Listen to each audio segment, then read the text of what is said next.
Hello, everybody, and welcome to Friday at 5. I'm Karen Taylor from the Color Vowel Chart and English Language Training Solutions. We've been doing this for a few weeks now. This is our stay-at-home kind of professional development, helping all of us expand our technological skills just a little bit, bit by bit.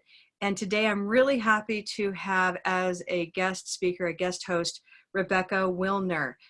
Rebecca is going to be speaking on the topic of tech tools for teaching English. We're all here for one reason or another. So this is a participatory session. We'll mostly participate through the chat, so please find that chat now so that you can ask questions. I'll be watching it to moderate, and Rebecca will be talking a bit. And then after she gives her main presentation, we'll open it up to Q&A. But at the same time, if you have a pressing question about a particular slide or a particular thing that Rebecca has said, I'll be watching for those, okay? So welcome, and Rebecca, I'd like to turn it over to you. And Rebecca, let's get you unmuted. Hold on here. Hi, Rebecca. Oh, hi. Thanks for inviting me. It's nice to virtually be with you all. And so what I'm going to do, this is kind of a meta type, what tech tools are out there and what can they be used for.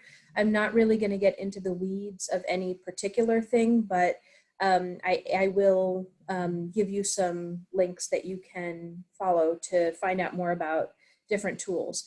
I just want to mention really quickly, today is April 10th, 2020.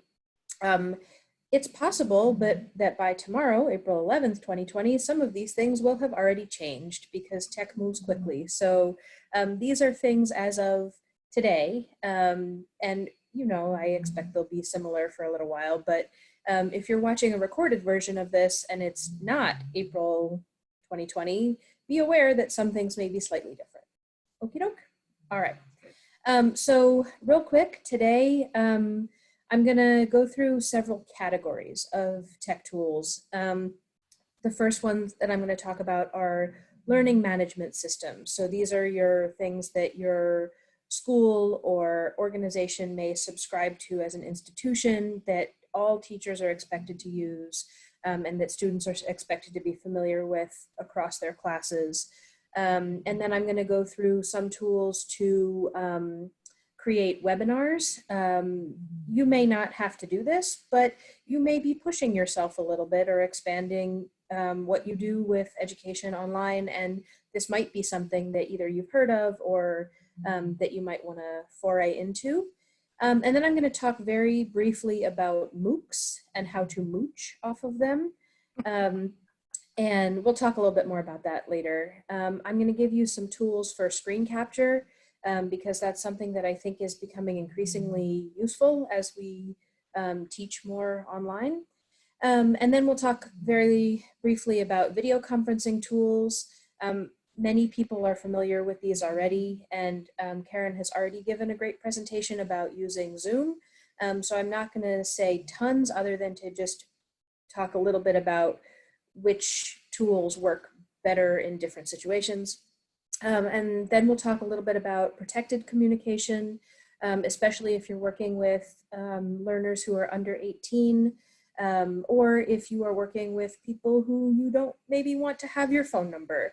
So we'll talk a little bit about that, and then we'll talk about some co-working or interactive tools, things that you can actually interact with the students with. Blackboard is really not very user-friendly at all, but once you know how to use it, it has a lot of functionality and it can do a lot of things for you, but it's expensive for institutions to have. So if your institution doesn't already have it, I wouldn't encourage them to get it. The other ones tend to be a little bit more affordable. Office 365 is free, I believe, or very low cost to institutions. Google Classroom is free, but you have to sign up as an institution. Edmodo is completely free for everybody all the time, but its functionality is a little bit limited. And Moodle has a lot of the same stuff that these more sort of professional ones have, but it requires quite a bit of technological knowledge from the institution. And so if you're a small school or you're doing your own teaching, it might require more back-end tech than you have bandwidth for. So let me say about all of these things that they allow you to communicate with students, post links to things, articles or videos or whatever. They allow you to create and grade assignments using rubrics. They allow students to collaborate with each other in a variety of ways, but they all require an institutional account, with the exception of Edmodo, which does not. All of the other ones do. Okay, and I will put a link to this presentation in the chat. And if you click on any one of these icons, you will be taken to a video or a web page with several videos about how it works and what you can learn from it, how you can use it. So I'll click on the Edmodo one, and it will take me to the teacher training videos page, where he has an entire section just on teaching with Edmodo. And so if you want to learn more about how to teach with Edmodo, you can click this video and watch it, and you will learn more about it. Okay, any questions before I move on to the next category?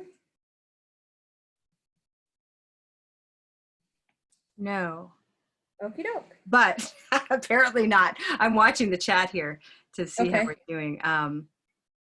Yeah, and I'm kicking out a couple of other people, so we're just kind of narrowing it down, but it looks like we're getting there, Rebecca.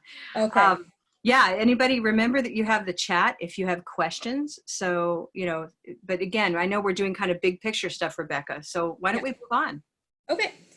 Okay, the next one, and I'm not going to spend long here at all because most teachers don't really have a reason to create webinars that hundreds of people will watch.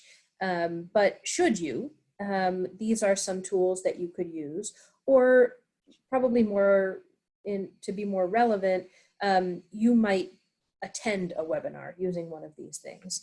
They're all fairly similar. They allow for basically what we're doing now, but for many, many more people. Zoom has a limit. Most of the other video conferencing programs have limits. Their limits are much, much, much larger. So again, click on any icon when you get the slides, and you will be taken to more information about each thing. All right, MOOCs, or how to be a mooch. So MOOC stands for Massive Online Open Courses, and these are sort of going by the wayside now. They really had a heyday for about 5 years. And these are courses that you can sign up to take. Some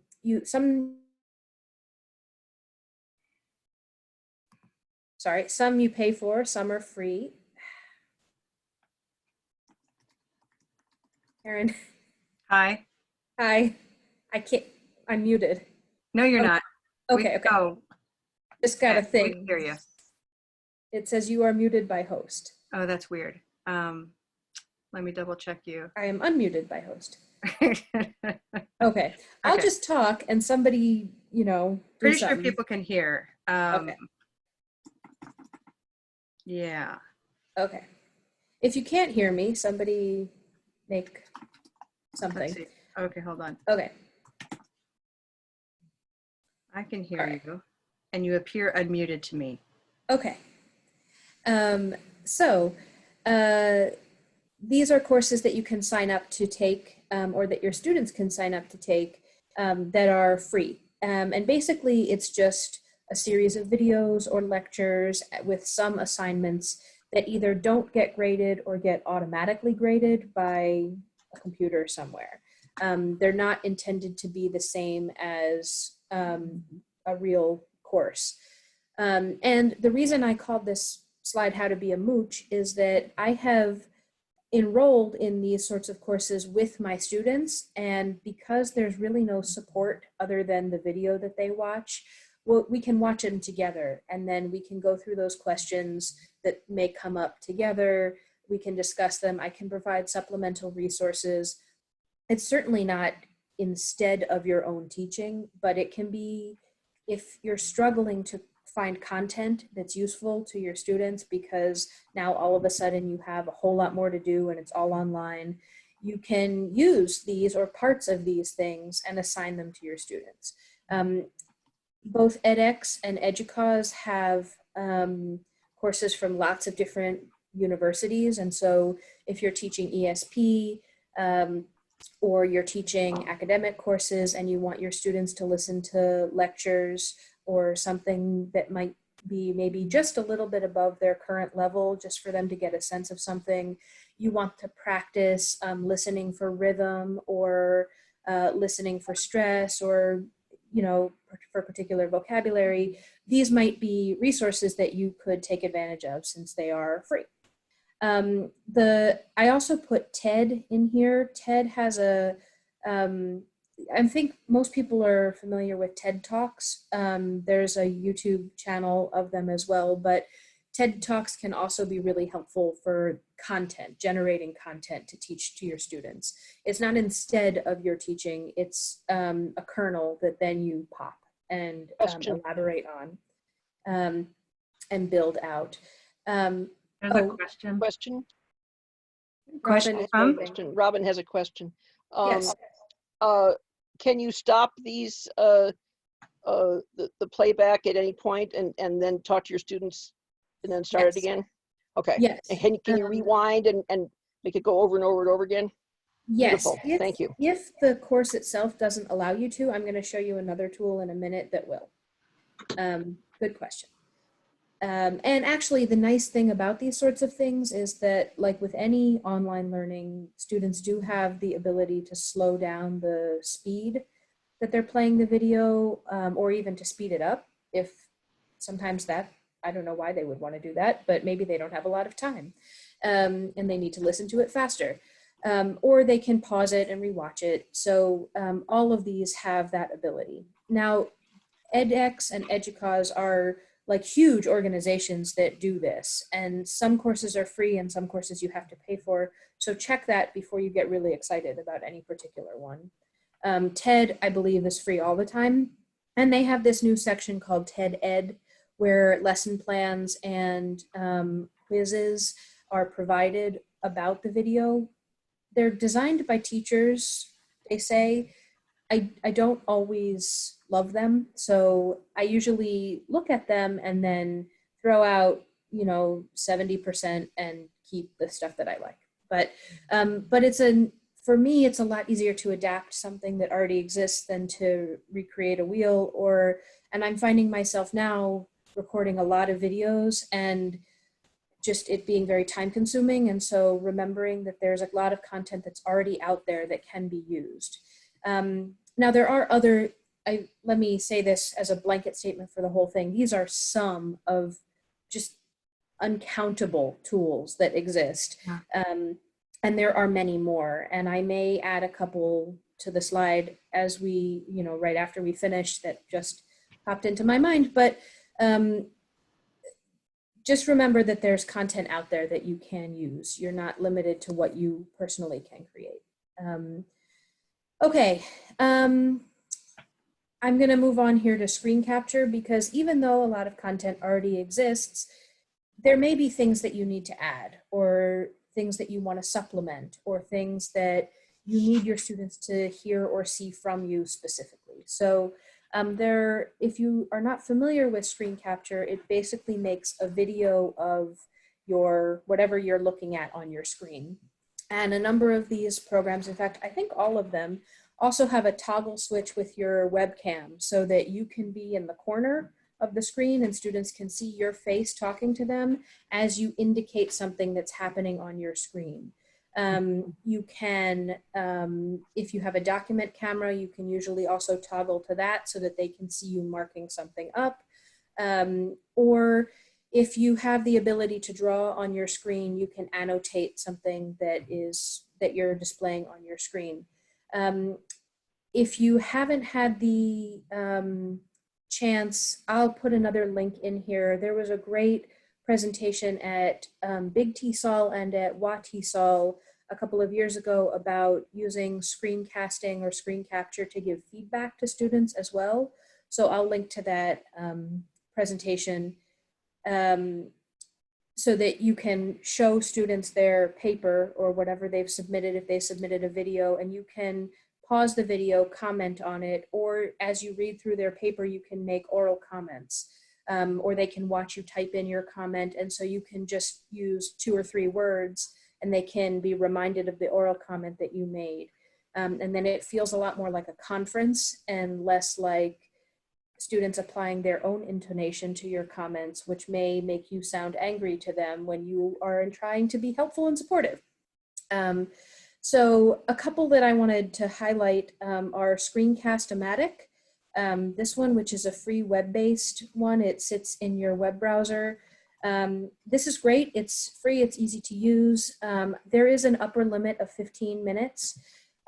Most students really won't watch a video of feedback that's longer than 15 minutes. So you might not need that, but as I'm doing more and more training videos, I find that that upper limit can be a little bit limiting to my verbiosity. And so I have decided to pay for Snagit, which is this one. And Snagit is a program that lives on your computer. It's about $50, but you only pay one time and then you have it forever. Camtasia is the professional version of Snagit. So if you are a company or if you have an institution, they might want to, thanks Liz, you might want to use Camtasia, but if it's just you, Snagit has worked great for me. I've had it for about 5 years now and I love it. I use it regularly to give feedback to my students and to create training videos for them. The Snagit is about $50 and you pay one time. Camtasia, I'm not 100% sure because I have never been a business, so I've never needed to have more than one license. That one, oh sorry, I just wanted to interject. Our university uses it, and right now I'm an independent contractor and I looked into it and it's like $300 or something. So that one's definitely for an institution. For which one, Chelsea? Camtasia, the green one. Okay. So don't do that one, the blue one. But Have any of you ever heard of Loom? Have you ever used Loom, Rebecca? I haven't, no. Okay. But you know what, I'll add it here and I'll find out about it and then we'll have a central archive. Cool. Okay. I have used it, so let's talk later. Okay, great. Screencastify is one that I have recently become familiar with. This is a plugin to Chrome. So if you use a Chrome browser, this is super, super easy to use and install, and it's also free. It has similar limitations to Screencast-O-Matic, but there you go. And as evidenced by Liz's comment, there are many, many options. Some of them are probably better than these. Some of them may be more limited. I can only present what I know to you. So that's where I am, but keep your eyes open because there's always something new or there's always something that just slipped under my radar. All right. Sometimes you don't want to just produce a video and send it out into the ether. I have this a lot with when I do screencast feedback. My students don't always watch it, and then I've spent time creating something for them that becomes a waste of my time if they're not watching it. So either put some sort of response to your feedback in place, like a second draft or something, or maybe use a video conference instead of just screencasting feedback, because then you know that the student is listening to you and responding. Karen already gave a great session, I think 2 weeks ago, about Zoom, which I now withdraw. which I believe was recorded and you can check out. But Zoom is not the only one. Before Zoom, there was Skype, which remains great. The limitation to Skype is that you have to have a username, although now they have a conference feature that doesn't require you to have a username.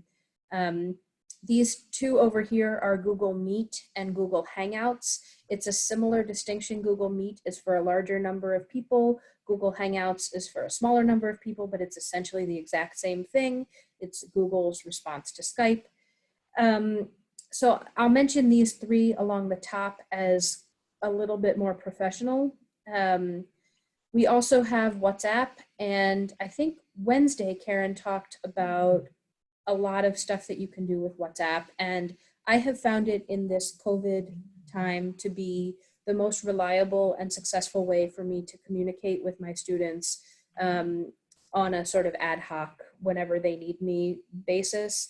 I haven't done tons of teaching in there, but I do send them videos like how to download Zoom or how to access a meeting in Zoom or stuff like that. And it's been really, really helpful because all of my students and their parents already have it. And so it's been very helpful. If you teach students who don't live in the United States, they may have WhatsApp, but they may have another version of it like WeChat or like Line or other things. I've also, a lot of my colleagues have been using Instagram recently to teach. I find Instagram totally baffling. I think it's because I'm old now, but my students all use it all the time. They're on it 24/7. And as soon as I set up my Instagram account, which was about 2 weeks ago, I got all of my middle school students in touch with me immediately, and they had not been answering any other kind of communication that I sent to them. And they all followed me, and I followed them back, and I don't even really know exactly what that means, but they send me messages now, and they can call me there, and they can send me pictures of their homework, and they have been much more responsive than they have elsewhere. So, you know, it exists. I did not put TikTok or Twitter or anything on here because there's some controversy about TikTok that I just learned about today. It's apparently owned by a Chinese company and shares information with the government. I don't really know how true that is, but whatever. So I didn't include it here. But students, at least my younger students, are also on there quite a bit. I did put Facebook Messenger on here, but I want to give a big caveat to Facebook Messenger. It has the convenience feature that many adult students are on it already, and they are checking it regularly, and it's already on their phones, and it makes communication a little bit simpler. But it's not great for privacy if you don't have like a dedicated teacher account for Facebook. You may blur that line between class and friend, or teacher and friend, and especially with adult students, that can get a little bit messy sometimes. So if you decide to use Facebook Messenger, I would strongly encourage you to set up a separate account that you use only for professional purposes, and do not friend any of your real friends on with that account. Just keep it strictly for students, just to avoid any kinds of issues. But you still run the risk of them using their personal accounts and you seeing things that maybe change the way you think about that student or whatever. So it can be a little bit messy. That's less likely to happen on some of these other platforms, although it can also happen with Instagram. But because there's not a lot of outgoing messaging in most of these other ones, it's not quite as big of an issue. Any comments or questions before I continue? Yeah, I have a question. This isn't really about video conferencing, but it's in regard to what you were just saying with like keeping things professional as opposed to whatever. And I wondered if you ever use, or if any of you guys ever use Google Classrooms, and whether you've ever had any trouble with that bleeding into other areas of life. I have used a lot of Google Tools, but not Google Classroom specifically, and I have made very sure to never use my personal account when I do that. I set up a separate Gmail account that's for interacting with students specifically, because I don't want that to bleed over. And in fact, my understanding is that if your institution has Google Classroom, they have to adopt it. You can't just use it personally, I believe, unless something has changed. It seems like there's ways to get around that because I got it with my Oh, okay. regular Gmail account. Oh, But okay. so are you saying that even when you use Google Docs or Google Slides or whatever with students, you have a separate Google account? With the exception of master's students, yes. Okay. Definitely for anybody under 18. And doesn't that go hand in hand once again with having an organizational email like DCPS or whatever your public school system is, or a community college? Meaning all of the Google Classroom shell is housed under that, so that it'd be a very clear kind of bifurcation, Liz. Because Right, but I mean, I don't belong to one of those bigger organizations. right, that's exactly. So that's why you create a whole other identity, basically. But I think your point is well made. It's part of the convenience of something like Google or Facebook or whatever, or WhatsApp really, is that it's convenient and you don't have to have a whole separate thing. It's just right there. I mean, and I have WhatsApp and I don't have a separate phone number. My students have my phone number and my students' parents have my phone number. And that has the potential to be a real problem. And it's a risk I'm taking because I didn't have time to get them all up to speed on a different mode of communication before I had to contact them all the time. So, I mean, that, you know, there are risks to these things. We saw the risk to Zoom a little bit earlier. All of these things have their potential downsides, but I don't want to end there, because the ability to see and talk with your students and to show them something on a screen in real time is, I mean, it's almost as good as being with them if you can't actually be with them. Like, it's the next best thing that I have been able to find. I mean, it requires that you be on at the same time, which if you teach in a different time zone can be problematic. Like, there are, you know, there are challenges, but really as I walk through math problems with my third graders, or as we talk about the beginning sound or the end sound in a word with my pre-kindergarten and my kindergarten students, like, for them to be able to see my mouth and for them to be able to see the letter or the sound or whatever, that, I mean, that's as good as I can get right now. So, Liz?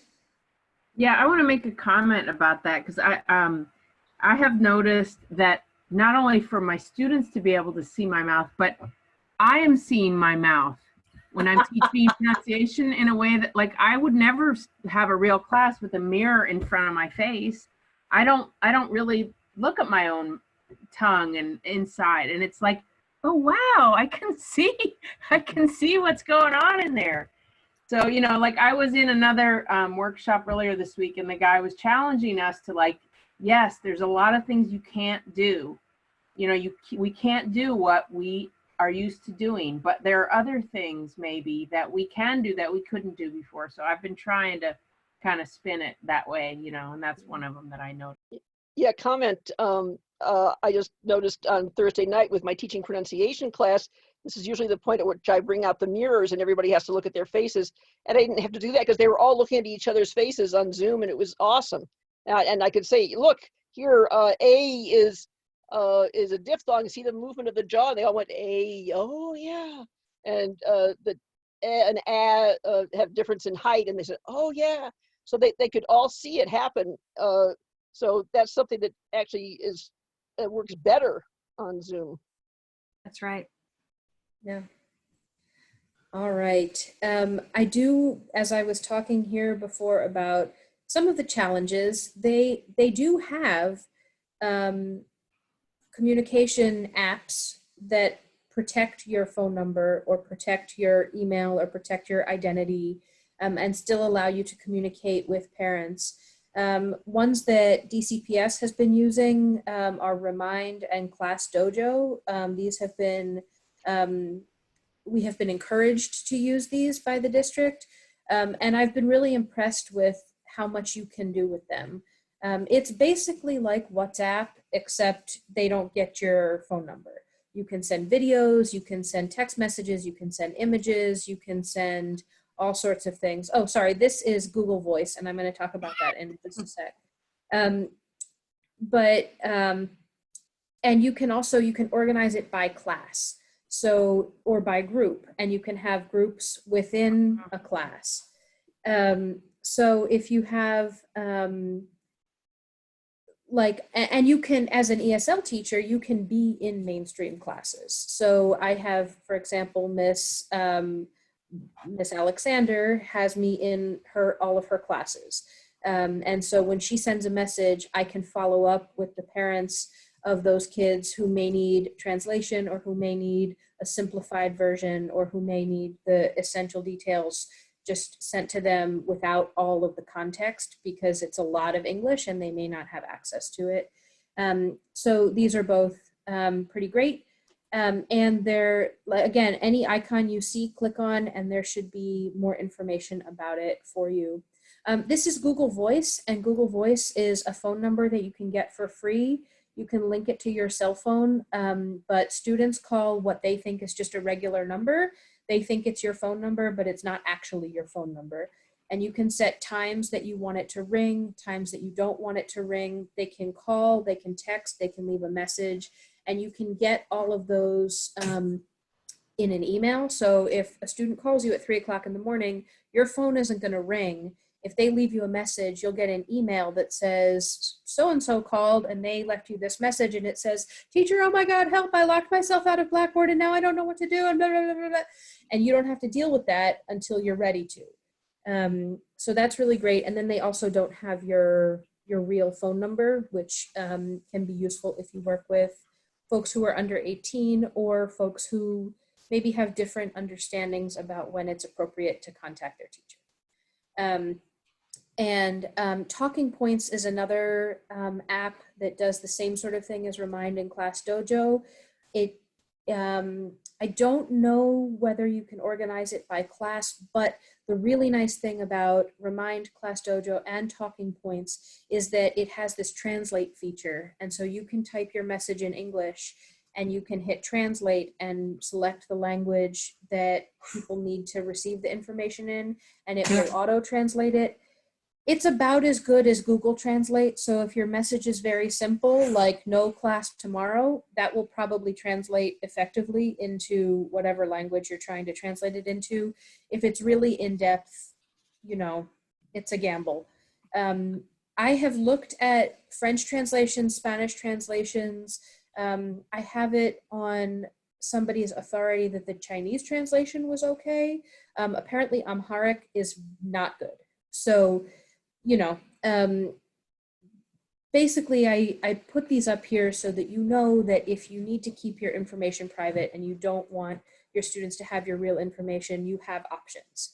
Rebecca, could one of us, is Class Dojo something that, I don't know, like I as a non-K through 12, can I set it up just through myself? Yeah, you can. Oh. And same thing with Remind, and Talking Points is, I think, the most accessible of all of these after Google Voice. I've had a Google Voice account for like 10 years because I used to live abroad and my family really they don't call unless it's a local number because, you know, they're from a previous generation.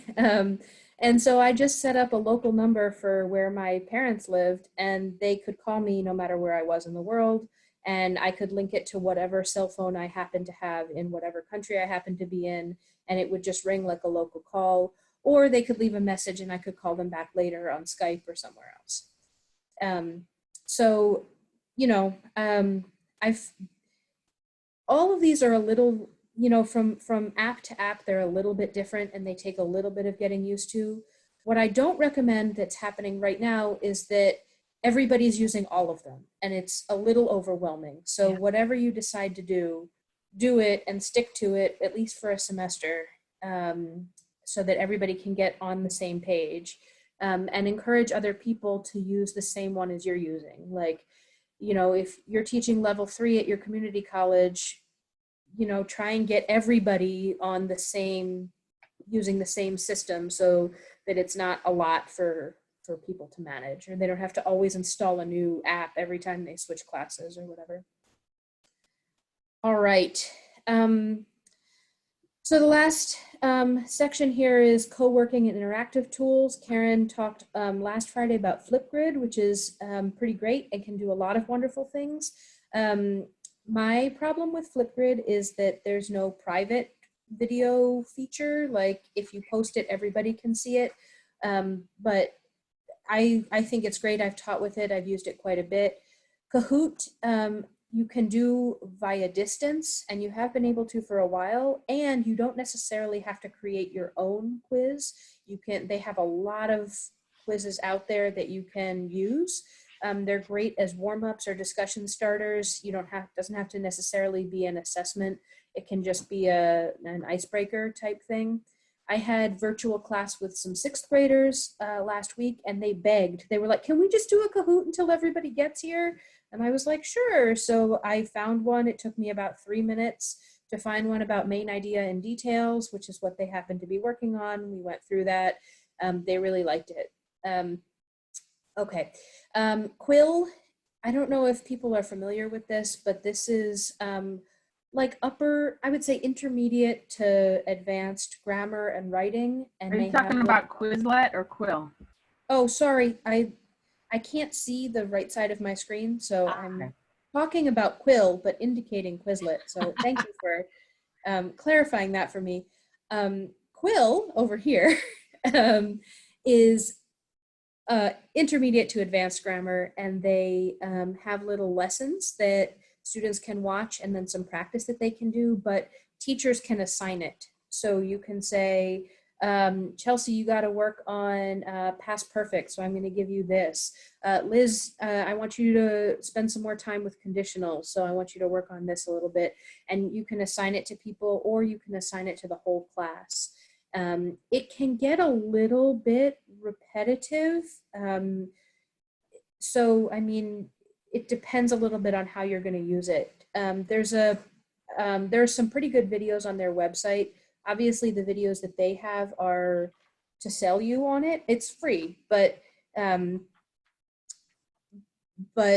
can find some other ones that are a little bit more balanced in terms of benefits and drawbacks. Now let me jump up to Quizlet, where I was before. Liz has made some pretty cool Quizlets with color vowel stuff, but it's basically like flashcards, and then they've created lots of games and other, matching and other sorts of things that you can do. So if you're working with vocabulary, or if you want to foray into color vowel, you can do that as well. Liz, do you want to say some more about Quizlet? Oh, yeah, I just love it. And you can also use pictures. So you can do picture, word, vocabulary. You can also do audio. So like you can record animal sounds and have the animal name, or it's just, there's a lot of really cool things you can do with it. And I love it. But I would like to say also with Quizlet, Kahoot, and any of these that have pre-made tests that other people have made, you really kind of have to preview them, because there's a lot of really bad ones, with all kinds of errors and stuff, so you got to take a minute to make sure it's meets. Yeah, and some of them are factually incorrect also. So yeah, definitely anything that is not yours, really thoroughly check before you use it.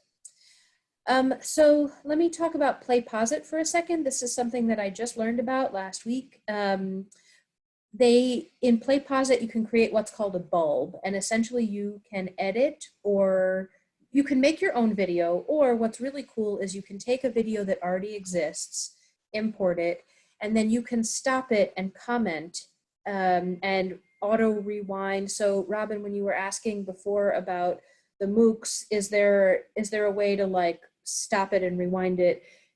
Probably, but if there's not, you can import that video to Play Pause It, and you can play the first minute or whatever, stop, ask the students a question, send them back to second 32, and have them watch again from 32 to 1 minute. And then you can give them a little quiz or something else that they have to respond right there in the middle of the video before they move on and watch the rest of the video and discover the answer. So it's great as sort of, pre, during, and post assessment type things, where you can get a sense of where they are before they start. You can comment things, you can ask them for feedback as they're watching. And the I mean, it won't continue to play the video until they answer your question. And the other thing that I like about it is if they click on a different tab, the video will stop. So they actually have to pay attention to your thing that you have produced for them. It has a lot of other features that I haven't quite discovered yet, but I used to use Edpuzzle, which does basically the same thing, but PlayPosit is much richer in terms of what you can do with it.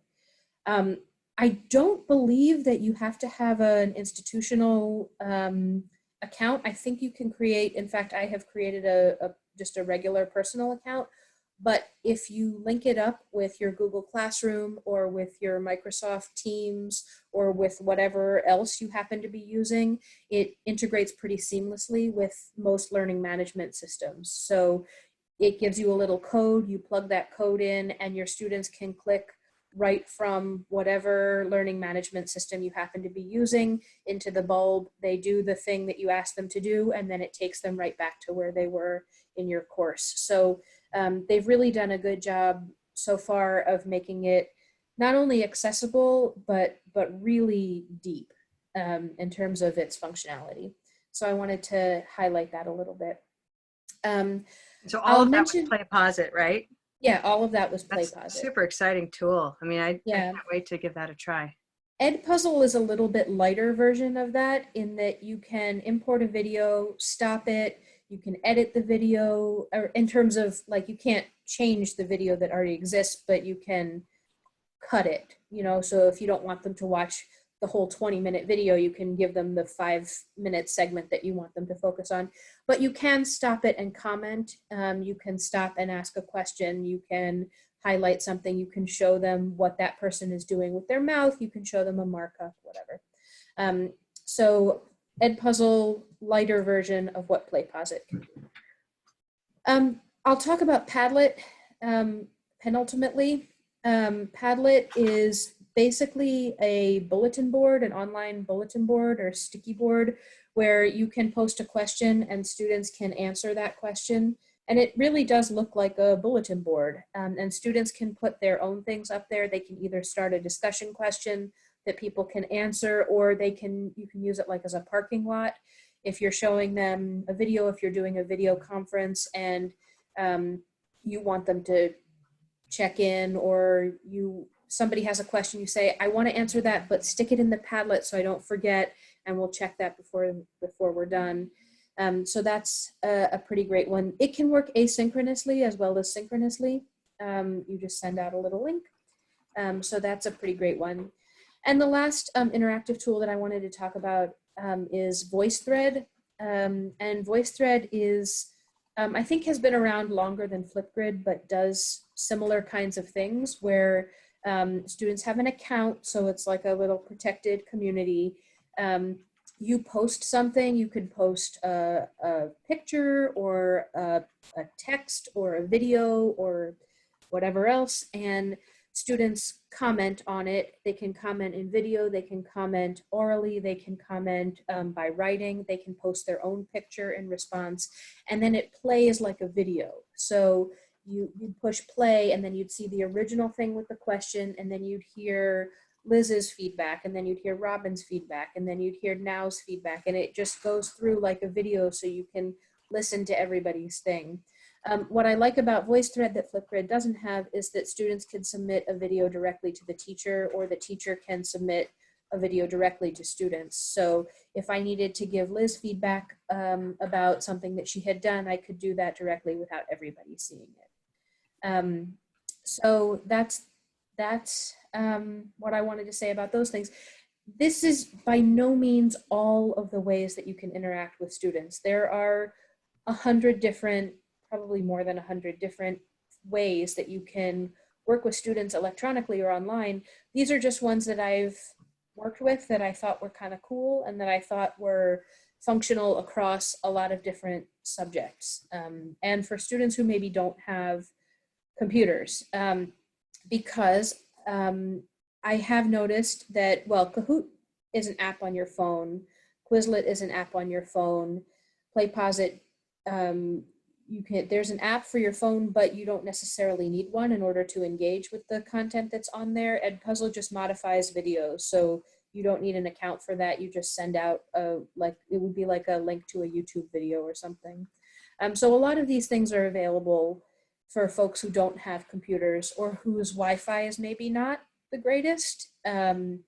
It does obviously matter if you're trying to stream a video, but for some of the other things, if your Wi-Fi isn't great, you can just pick back up when you're done. The last thing I'll say here is that I am by no means an expert on this stuff. I've just been in a lot of different situations and I had to adapt to them. And so I've collected a few tools along the way. But there's a lot I don't know. And there's a lot that you all know that you can also share. But the places that I have learned a lot from are teacher training videos. Russell Stannard, this guy, like, I don't know when he sleeps. He produces content all the time. They're not always the most exciting things to listen to, but the content is reliably good. Great. And he has a lot of different things. So I linked to his website here. Obviously, there are things available through English Language Training Solutions. And EdTech Teacher has a bunch of great resources as well. This is a newer site to me. I learned about it about 18 months ago, and it has some pretty great stuff. I've also gotten a lot out of the American English. This is the State Department's materials page, and they have webinars. This is intended for teachers in other countries, English teachers in other countries, but every time I watch one, I learn a lot. Even if I used to know about it or I learned about it a long time ago and I've sort of forgotten or it's fallen out of use, it's great. And when I want to teach people about the color vowel chart, but I don't have time to actually teach them about the color vowel chart, I send them to the webinars that are recorded on this website. They have songs and games and texts and teacher training materials. So I use this even though I'm not really the intended audience. I get a lot out of it. And the last thing, I've linked here to Nick Peachy's Learning Technology blog. I've actually linked to his Twitter feed because I find it much easier to parse than his actual blog. But if you type this into Google, you will find his actual blog site, which, like I said, not very user-friendly, but very content-rich. But he's been putting a whole lot more on Twitter recently, and even if you don't have a Twitter account, you can follow his posts, and then he'll link in his tweet to the blog entry that he's talking about, so you don't have to surf through his weird interface. You can go directly to the part that matters. And these aren't usually videos, they're usually print things, so if you have a slow internet connection, this can be great. Or if you're working with a teacher who is more text-based, like they just learn better through reading, there can be a lot of good stuff here.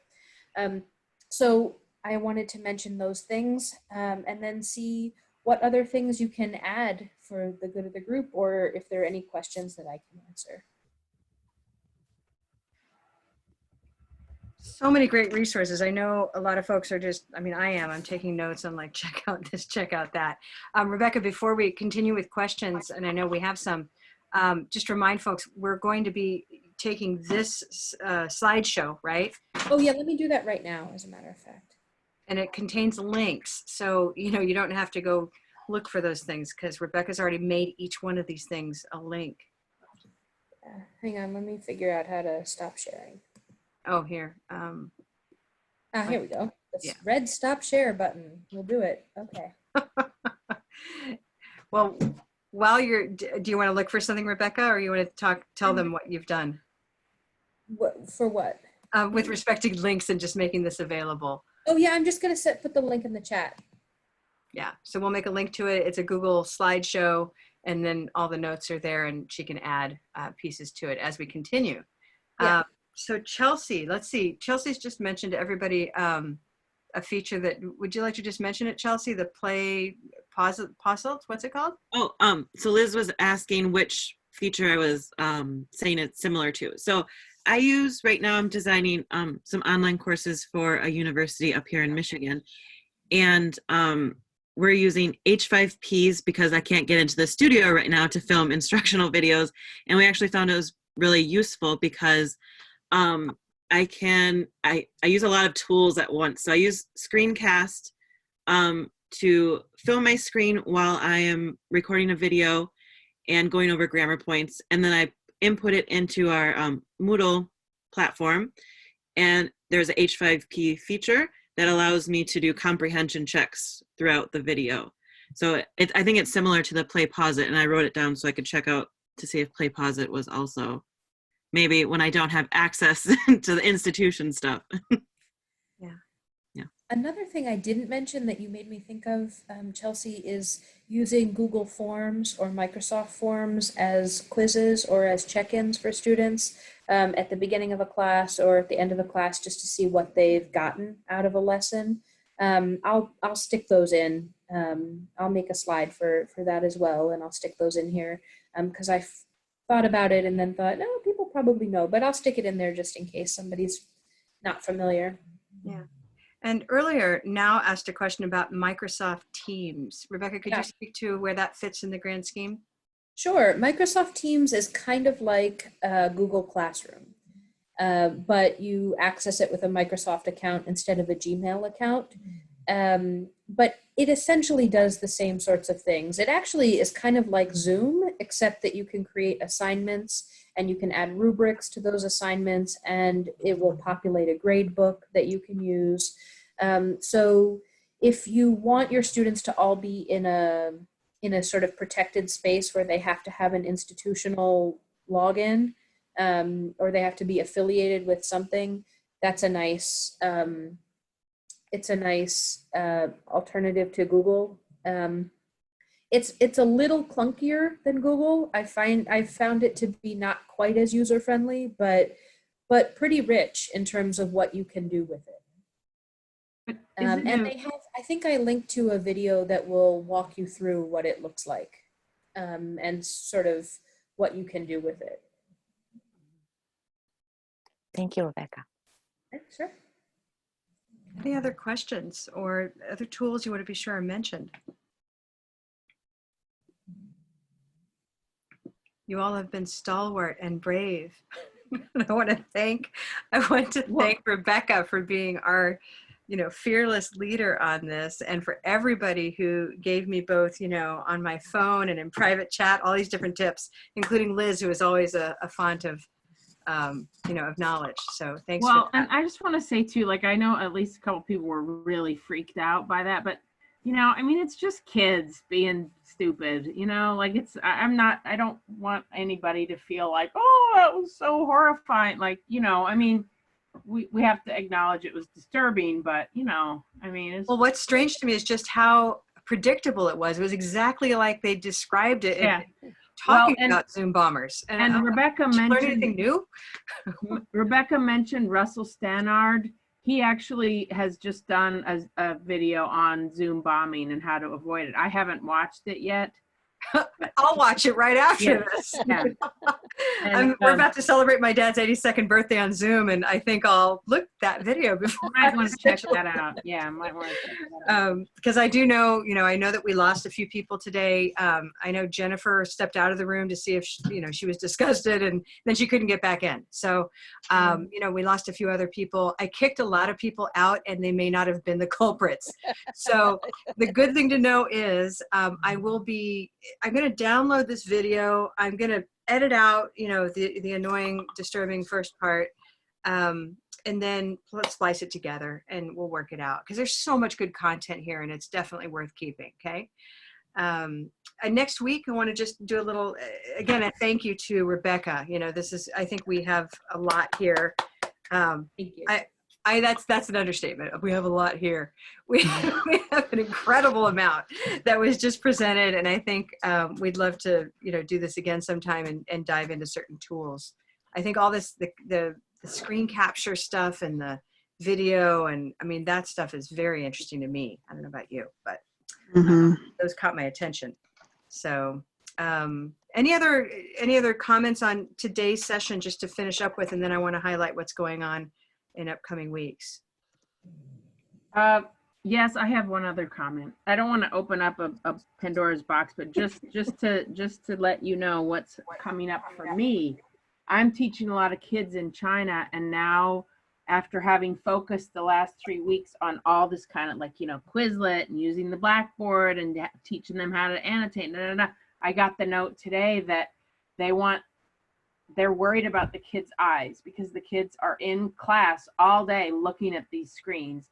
And so I've been asked to now try to, of course they have to be able to look at the screen, but to do things that are less like optical for them to do. And I get it, but it's like, oh, wait, what?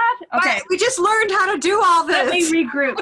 So I don't know if that's going to come down the track for other people too. It might, because it is a concern. I would be concerned about my kids if they were doing that too. So anyway. Yeah, it's not just that, it's also an equity issue for folks who do and don't have good access to technology. There's been a big push for more asynchronous things, supplemented with a few synchronous like video conference things, and a whole lot more watch this short video, do these things on paper or do these things with your body, and have somebody videotape you doing it or send me a picture of it or something, so that it's a lot less like you need a streaming Wi-Fi connection and stuff. Right. Yeah. Okay. I'll just add too then. My daughter and my son go to very different kinds of schools, and my son's class is entirely like you're describing, Liz, like this. And he actually described his eyes hurting and headaches, and he said his earlobes were throbbing, which, it's scary when that kind of stuff comes up. Meanwhile, though, my daughter goes to a Waldorf school, and they're kind of anti-tech until about 8th grade. Not just kind of, they're very anti-tech until about 8th grade. And so her 5th grade classroom, and I'll just share this format because I found it wonderful. Her teacher, every morning we'd wake up, and there in my email inbox was a link to, they use a thing called Parent Square, which is, that's another tool, but it's basically a place where teachers and parents can communicate easily. And so there's a link. I go into Parent Square, safe place, and there's an audio file. And the audio file was simply, good morning. Today is Monday, April, whatever. And today's main lesson is blah, blah, blah. Please take out the paper that was sent home in your folder. And so it's an oral lesson, and she can play it back. She can go back in the audio. And so she knew exactly what to do for 2 and 3 hours in the morning that didn't involve staring at a screen. And the teacher told a story. There were, certain math lessons that were already printed out, but it was very comprehensive and very low tech with a very high impact on remote learning. So, we should remember the power of audio files. I think it's a great idea. Yeah. Now that you've said that, Karen, I want to add another slide for podcasts, because there are a number that are developed specifically for English language learners, and some that aren't, but that are just at a rate of speech and at a sort of a very accessible, way to interact that don't require video. Wonderful. And then finally, I'll just add, I have 2 public school teacher adults living in the house along with me. And one is a teacher who is using the live Zoom only for check-ins. So only if they have questions, and there are other ways that students can ask questions.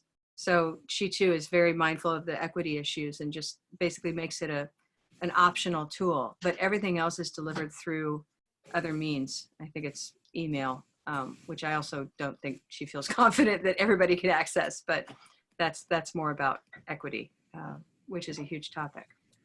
Great. Well, hey, I want to thank everybody for being here. Next week, Laura, who was here earlier, will be joining us as our second guest host, and we're going to be looking at something very narrow next week. So this week was big, tools and platforms. And next week we're starting it on Wednesday at 1 with the question, what are hashtags anyway? And why would you want to know about them, right? So Robin's eyes just popped out of her head. Well, it used to be called a word boundary. And Now it's hashtag, and It's a tic-tac-toe, right? yeah, it's an octothorpe. It's a number sign. It's, you I know, thought it was a sharp. Yeah, that's what got exactly. away, It's a yeah, sharp. So we're going to look at hashtags in a very kind of, how does it support language learning? How can you use hashtags? How can we access them? And it will be by way of then having Laura come in on Friday for a kind of a revisiting and a relaunch of our Color Vowel campaign for vocabulary development called What Color Do You Hear? And it's a campaign we've run in Instagram and in Facebook simultaneously over the last 4 years or so. So we're revitalizing it, and we'll basically kind of do a relaunch and introduce you to it so that you know what it is and how your students can use it on their mobile phones and on their laptops and in your classroom, both remote and when you get back into your actual classrooms. So we'll have a lot of fun. A lot of visual beauty will happen next week because we utilize Laura's magical ability to take beautiful pictures on a daily basis. If anybody has seen Laura's pictures, you know what I'm talking about. So we've been leveraging that as part of the campaign, but everybody can participate. You can take favorite photos you've already taken or take photos just for that, okay? So that's next week. Thank you, thank you. We've had a good long session. I think we'll be able to cut out the nonsense and we'll have so much good stuff here, and please share the word since we know a lot of people weren't able to join us after I locked everything down. Okay, we're strong. I'm like Liz, you know, that stuff's sort of irritating, but we should not be hurt by it. It's nonsense. Exactly. Thank you, Rebecca. Thank you. Guys. Thanks for coming. Yay, Rebecca. Yeah, thank you. Big high fives. Okay. Bye, guys. Everybody stay safe, stay healthy, and ignore the nonsense. Okay. Peace out. Bye. Bye. Bye.